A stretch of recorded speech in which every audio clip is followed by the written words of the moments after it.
What's up, guys? It's your boy Derek here. I'm back again with another motherfucking video, man. Today we're gonna be reacting to 3 true dark web horror stories animated. We about to see what's up with this, man.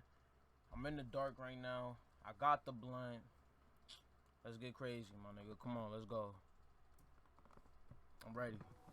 A few years ago, I did something terrible. Sometimes I really wish I didn't. Something I can never take back, honestly.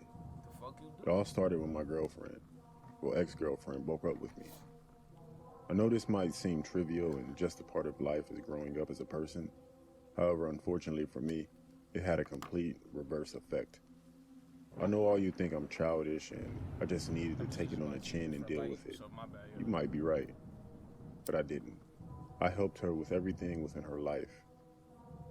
I wasn't going to allow that to happen unpunished. I know it was petty and it was wrong, but you have to understand I was desperate. I was hurting. It honestly felt as though my heart was aching. It was throbbing so hard I honestly thought at any point I would explode. I know that sounds dramatic and I'm honestly not looking for sympathy. I'm not the victim here. Well, not anymore. I made sure of that. I honestly could feel my body shaking with rage, so I got up with hatred and darkness in my heart and I booted up my laptop. I wasn't a stranger to the dark web. I've spent countless hours trying and failing to navigate it to help with my boredom. I only ever found the usual rabbit holes, falling into the typical drug and honey trap sites and forums. I just wanted for her to hurt. I wanted her to feel the embarrassment I had felt and suffered at her hands. My original plan, although very distasteful and wrong, wasn't malicious. It wasn't violent in any way. I just wanted to humiliate her. I still had photos and videos from our time together. You know, Oh, this personal nigga gone. videos and photos of her. This nigga exposing And in my news. pent-up You's a anger bitch, and nigga. depressed state, I thought it You's was a a good bitch. idea to use these against her. I see now I was wrong from the start, but I wish I had only done that. As awful as it seems, that was nothing to what I actually did. I kept digging and digging, clicking link after link until eventually I clicked on the link and I found something that caught my attention. It was a forum called the Naughty List. On the site was a question: do you know someone who has been bad? If so, maybe you should put them on a naughty list. Perfect, I thought. This has got to be it. I'll upload all my personal photos and videos on there, and maybe link her social media. And Bro, you's a dumbass, bro. If this is a real shit, yo, you's a fucking cloud, bro. You's a buster, you's a cloud, bro. we'll see who's laughing then. Facts. I You's thought a about adding bitch. her address, but she was back living. I don't give a fuck if a bitch cheat on you. Like, bro, that exposing nude shit. If you want to get back at her, go fuck her sister or some shit, bro. Go fuck her mom or some shit. Go do some shit like that. Don't expose her fucking her body, bro. Like, you was a bitch, my nigga. You want to get back at her, bro? Go fuck her best friend.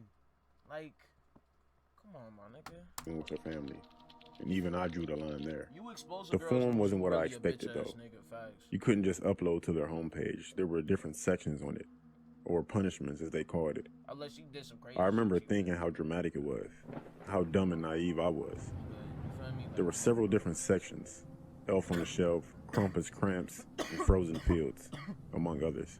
It kind of made me chuckle, I guess. That's why I just didn't think it was anything serious. Anyway, with the sections, Elf on the Shelf kind of made me crack a smile. But that's not what I went with. I chose something called Slay Snatcher. I don't know why, I just did. It was kind of funny to me. After clicking on it, I had to wait a good minute and a half before this bright white page loads up, filled with a few black text boxes, and a text that read, Santa is waiting for this write-up. Write up his naughty list. Please fill in the details and he'll do the rest. I thought to myself, that's cute. I just thought it was kind of stupid, but I filled it in regardless. It was name, age, and birthday, and links to the person's social media. It was all there. Everything I was so desperately looking for, and of course, photo uploads. Jackpot, I remember smiling to myself, halfway cackling in the process. It wouldn't allow me to upload any videos, but the photos were more than enough for me. It was hot girl summer type pictures, if you know what I mean. It also asked for the person's address, but as I previously said, I wasn't really about to go that far, but I did right in her hometown, our hometown, something I really wish I didn't do. After I had finished putting in her information without even a moment's hesitation, I clicked submit. After a few seconds, a little text box appeared asking, "Are you sure?" Santa won't forget. He checks that list twice. All names are final. I smugly pressed yes, and that was that. Perfect, I thought, until I was redirected to another page. It took a few minutes to upload, but when it did, it caught me off guard. It simply said, "Thank you for submitting the naughty list. We really appreciate it." I had achieved my goal. I thought, job done. It's all uploaded. People will see them and message her on social media. Then she'll be humiliated. Feeling better about myself, I calmly and confidently shut down and wiped everything correctly, making sure I couldn't be traced or implicated in any way. The next morning, I woke with the biggest and most disturbing smile I've ever produced. I was so pleased with myself, looking back on it now. It honestly makes me feel sick. I couldn't wait to see the fruits of my labor. I was so excited to see her suffer. I wanted to break her, and for her to feel as worthless as she had made me feel. To my absolute dismay and disappointment, nothing happened. I waited and I waited, but nothing. No angry phone calls or texts. No outraged social media posts. Nothing at all. I thought maybe at first she could have been trying to ignore it. Or maybe she reported the abuse and had been told not to engage any potential troll or creeper. I mean, surely it worked, right? I mean, there's no way I could check. I couldn't find that link again, even if I tried. Anyone who surfed the deep web or dark web would know this is true. It's just not cataloged, it's a mess. And I only stumbled across it by chance in the first place. I wish I hadn't. So a few more days go by, and by now my excitement was faded. And I feel dejected and genuinely upset that it clearly hadn't worked. No one could be so calm if it had worked. And I couldn't exactly ask her to go check. That would just point the finger straight at me. So after a while, I just gave up. In truth, the whole ordeal was now tiresome to me.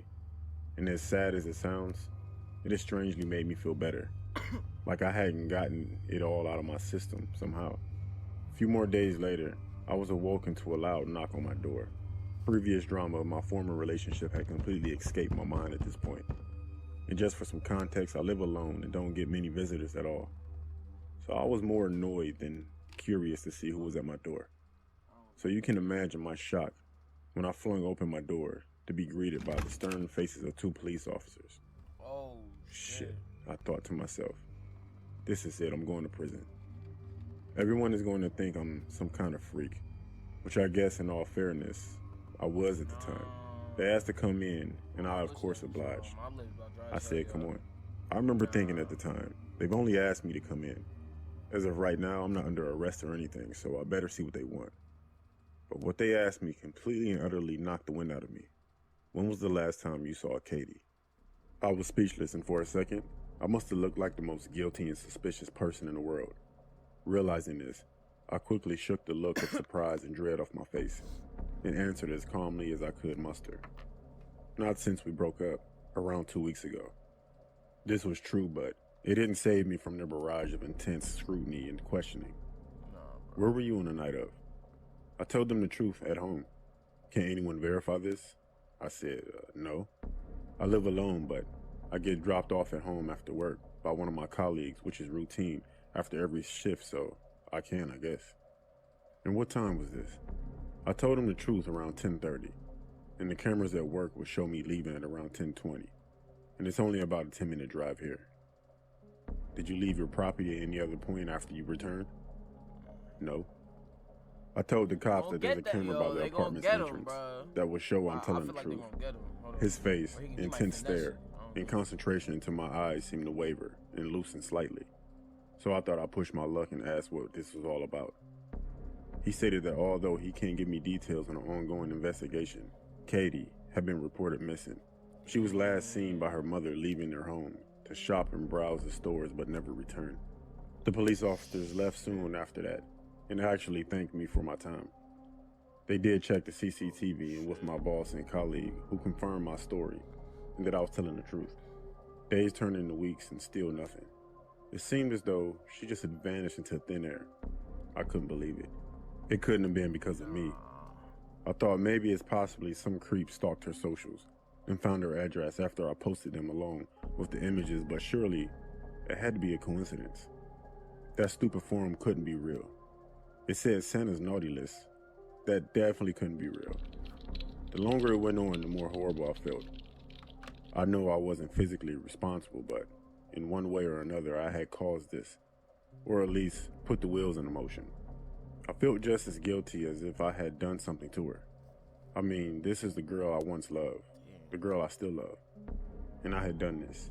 I had caused this, and her poor mother, they had been estranged for years. I tried to get on normally with my life, but it was hard. I couldn't sleep. I couldn't eat. And you know something? I knew I deserved it. I would cringe every time I caught myself feeling sorry for myself. I took to drinking to make myself sleep. Anything to numb the pain, anything to get the image of her face and the sounds of her screams out of my head. I couldn't go to the police, but how could I? If I confessed, my life was as good as over. As selfish as it was, I just didn't believe it would even help to find her if I did. Maybe I was just being a coward, but it was hopeless. She was gone. I waited every morning for an update. I would always call the police station to get an update. It was torture until one day. They did find her. But as I'm sure you all can already tell, this story doesn't have a happy ending. But she was eventually found in an old abandoned factory in the outskirts of the next town over. I just couldn't believe it. I could feel my throat tighten to the point I was struggling to breathe when I heard the news. In my head, I was begging and pleading with whoever or whatever. It must be some kind of mistake, a mix-up. It couldn't be because of me. But unfortunately, it was no mix-up. She was found stuffed in a chimney. Her body was inside a sack, a toy sack. I couldn't believe it. I felt sick. This must be some kind of sick joke. I kept trying and failing to convince myself. I felt my body tremble. She had been there for a while, and you could tell by looking at her. They knew it was her because stuffed into her eye socket was a small piece of paper that read, "Naughty list. Katie, you should have been good." I blacked out, and I collapsed where I was standing, and I hit my head pretty hard. When I regained consciousness, I hoped, I prayed it was just a bad dream. But of course it wasn't. It was real. It was all real. I'm a simp. Nothing will ever make up for the torture I subjected a girl I once loved and cherished. What he say? All because my own ego and misguided sense of pride and self-worth. It's a bad dream. But of course it wasn't. It was real. It was all real. I'm a simp. Nah. Nothing will ever make up for the torture. Nah, bro. That's not no simp shit, bro. That's some different shit. You not a different breed. You just different. Like, torture I subjected a girl I once loved and cherished. Different. Maybe confessing will bring you and your family closure. Maybe ending my own life will make us even. But regardless of the answer, I'm far too much of a coward for either. Nigga, I'm scared, bro. I won't go on the dark web again, just Nigga, because of this situation. Shit, bro. I be thinking I be hearing shit, I be seeing shit, bro. I'm paranoid. Chill, like. I'm only 14 years old, but I'm very tech savvy. I enjoy hacking computers and even building them from time to time. One of my more recent and morbid hobbies has been exploring the deep web. This nigga look like one Before you get the wrong idea, he look like one of those. I don't go there for the dark stuff. Well, I do, but not the kind of stuff you're thinking about. I explore the deep web for the joy of finding new websites. Brand new, off-kilter, bizarre ones. I find them and catalog them for my own personal enjoyment. It feels like I'm actively discovering new parts of an ever-growing planet, or at least the dark side of one. Despite it being the deep web, most of the sites I've come across are mundane and uninspiring. For instance, a 9/11 conspiracy site, a dating site for white supremacists, and a site dedicated to assassinating the president. Boring. But then there's the more interesting ones, like a marketplace for selling various serial killers' belongings, a site for worshipping a strange cult called the Clan of the Red Wolf, and a Hitler fan fiction site, violent hypersexual fan fiction, to name a few. These are the kinds of sites that either pique my interest or make me laugh, giving them a spot in my catalog of oddities. While on my usual hunt for the unusual, I came across a site called Parent Snatcher. The layout was very simple and looked more like someone's Tumblr page rather than a deep web website, but I wanted to see what it had to offer. In reading its contents, I found little to placate my hunger for the strange and obscene. It was just a list of pronouns and numbers, coupled with links to eBay listings on the surface web selling furniture.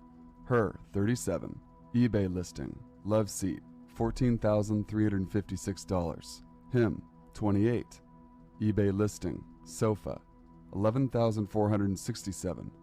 Her, 42, eBay listing, drapes, $12,569. That was like with that fair.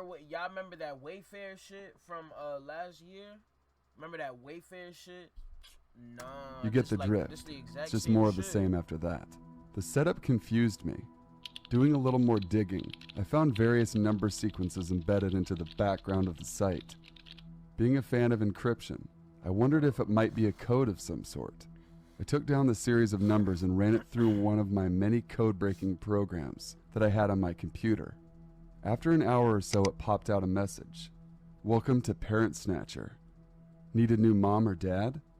Not satisfied with the one you have? Well, you've come to the right place. Follow a her listing for a mother unit and a him listing for a father unit. Ages are included in description. Once payment is received by eBay user, we will send you your new parent. All of our human products come with a lifetime guarantee. We monitor the bonding process 24/7 for quality control. They are equipped with a tracking chip and video surveillance, making it impossible for them to escape.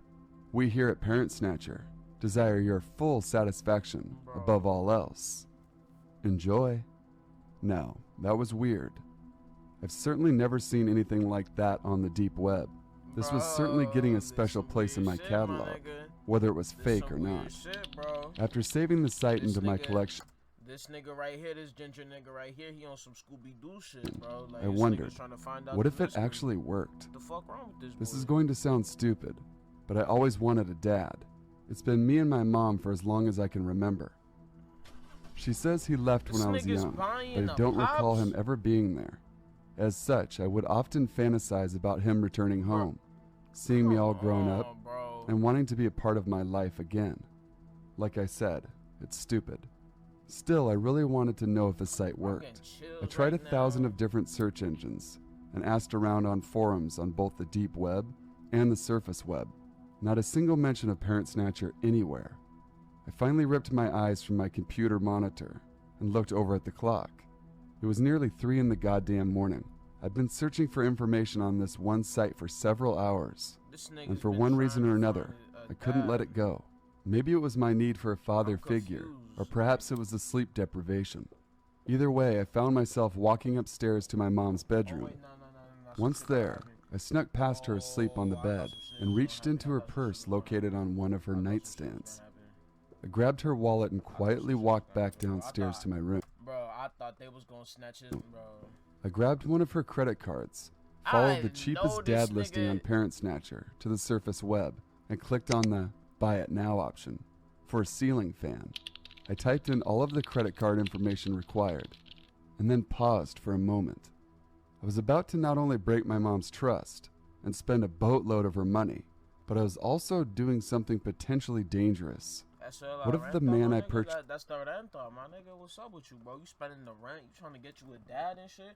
If y'all living right now, I'm pretty sure your mom done did enough. It look like she doing good, my nigga. You got a whole PC and shit, my nigga. I'm doing this off a laptop. Just like, wasn't nice. What What would my mom say or do when he got here? What if there would be no man at all? What if the site was just a carefully orchestrated scam designed in swindling unsuspecting kids out of their parents' money? I asked myself these questions, but they barely made a dent in my curiosity. I hit enter and finalized the process. After sneaking the card back into my mom's purse without being noticed, I waited. Days passed. Those days eventually became weeks. I had to put up with my mom arguing on the phone with her credit card company, as well as eBay, over the mysterious $3,000 purchase made with her card.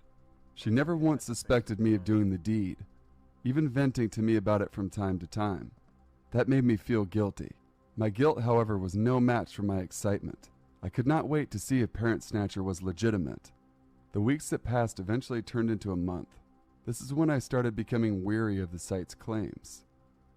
I began to accept the fact that I was a dumb kid, fooled by a master con artist. I was left feeling helpless and like an idiot. I had been fantasizing about a scenario in which the site not only worked, but sent me a nice man to be my dad. He would meet me, meet my mom, and they would fall in love. We would be a family. I knew the chances were slim, but I still hoped. I was a fool. One night while on my computer, searching for more deep web gems, I heard a loud bang. It sounded like it was the front door. A burglar, perhaps? I jumped up from my computer and grabbed the baseball bat I kept under my bed. I was ready to fight off any would-be intruder. After getting into a fighting stance, I heard someone shuffling around outside my bedroom. My adrenaline was through the roof. I stood my ground and wound up the bat, ready to swing. My bedroom door swung open. It was a man wearing all black, including a black ski mask. He looked me up and down, apparently sizing me up before speaking. "Are you the one who placed an order with Parent Snatcher?" Struck with confusion, I nodded. The man then bolted in my direction and grabbed me. He put his hand over my mouth and pulled me out of my room. I struggled, but he was too strong. Just before he could get me out of the house, I attempted to bite his hand through the leather glove he was wearing. I clenched my teeth as hard as I could and managed to get a reaction. The man groaned in pain. That's when I was able to wiggle my way free and run towards the stairs. All the while, fuck that shit.